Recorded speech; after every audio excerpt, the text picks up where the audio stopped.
Em Portugal, quando nós queremos pedir alguma coisa a alguém, nós temos várias possibilidades. Por exemplo, imagina que eu estou com um amigo, eu estou com calor e quero pedir-lhe para abrir a janela. Então, eu posso dizer qualquer coisa como, por exemplo, podes abrir a janela, se faz favor. Ou então, também posso dizer, abres a janela, se faz favor. Ou então, simplesmente posso dizer-lhe, abre a janela, se faz favor. Esta terceira opção é a forma mais direta que nós temos de pedir alguma coisa a alguém. E em Portugal nós usamos bastante, ao contrário do que acontece em outros países. Mas aqui podemos usar à vontade, não há problema. Esta forma verbal que eu usei é aquilo que nós chamamos de imperativo. E se tu já estudaste português, já sabes que é não difícil, mas um pouco complexa de perceber e de usar.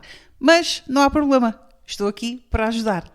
Se ainda não me conheces, sou a Inês e faço estes vídeos para te ajudar a aprender português de forma divertida, sempre com canções. E se por acaso nunca aprendeste português ou já aprendeste, mas já esqueceste de tudo, como é normal, então tenho aqui para ti o meu novo Crash Course que te vai ajudar a aprender ou a rever português de forma divertida. Tens o link na descrição com o curso e todas as informações. O imperativo é uma daquelas coisas que quando os alunos estudam não acham exatamente difícil, mas complexo, porque nós temos 3 tipos diferentes de imperativo e, por um lado, existem semelhanças entre eles, mas, por outro lado, também existem diferenças.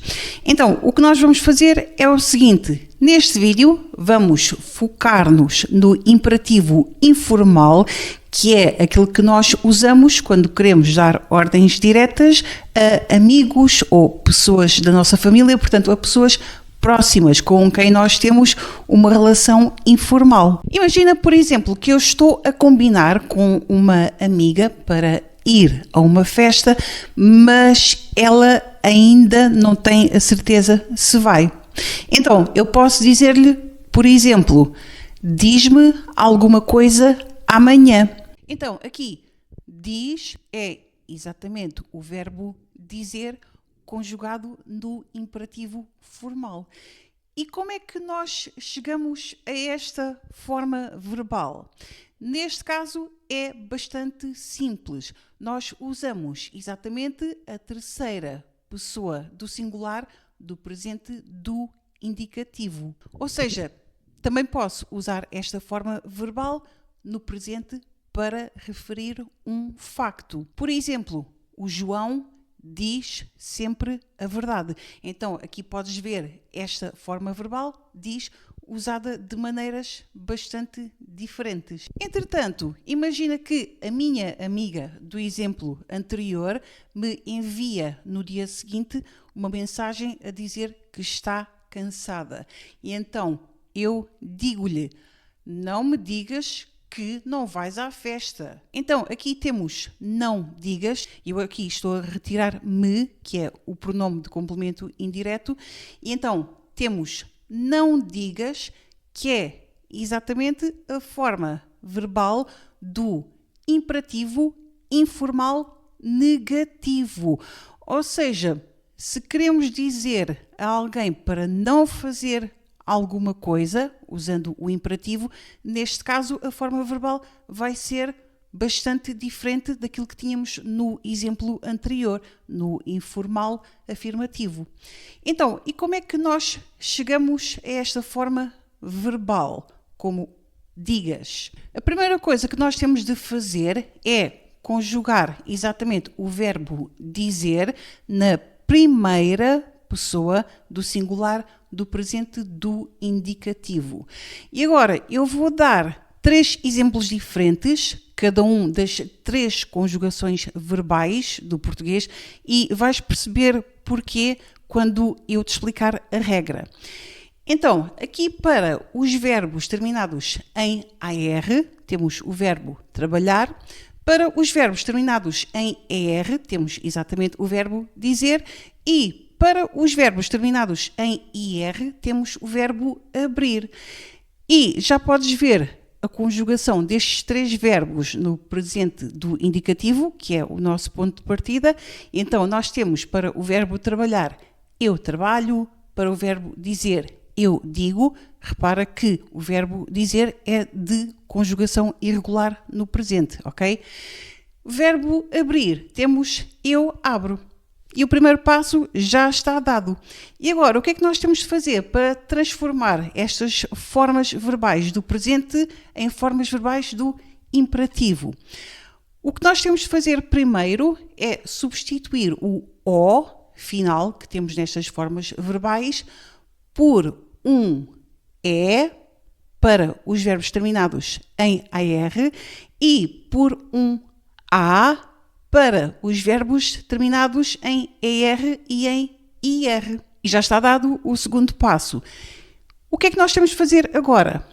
Acrescentamos também um S à forma verbal e porquê? Porque a terminação em S é muito típica das formas verbais que nós usamos para o pronome tu. Faz sentido, porque o imperativo informal é aquilo que nós usamos com pessoas que tratamos por tu.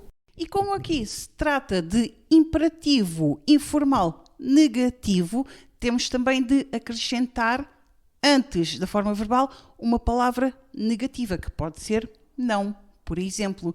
Então, neste caso, nós temos não trabalhes, não digas, que é exatamente o que nós temos no exemplo, e não abras. E é tudo sobre o imperativo informal. Se queres ver o vídeo sobre o imperativo formal e plural, diz-me nos comentários, ok? E se já viste alguns dos meus vídeos, já sabes que eu deixo sempre na descrição links para várias boas canções portuguesas que tu podes ouvir, onde tens exemplos daquilo que eu explico durante os vídeos. Uma coisa que eu também posso dizer-te que pode ser muito útil é que normalmente os exemplos que eu uso durante os vídeos, ou quase todos, são inspirados em algumas das frases das canções que eu sugiro nos links. Não são iguais, porque eu não posso fazer isso, mas são muito parecidas. Entretanto, como é que tu podes usar as canções para aprender? A primeira coisa a fazer é arranjar a letra, procuras a letra na internet, procuras também a tradução porque provavelmente vais precisar, depois tentas identificar as utilizações do imperativo, neste caso informal, nas letras das canções, e depois, se tu ouvires as canções várias vezes, tu vais memorizar os exemplos e vai servir de referência para próximas vezes. E quanto mais tu fizeres isto, mais referências tu vais ter e mais fácil vai ser cada vez mais aprender. Se queres saber mais em pormenor como usar canções para aprender, vou deixar também este vídeo ótimo para tu veres. E por hoje é tudo. Diverte e até à próxima. Tchau!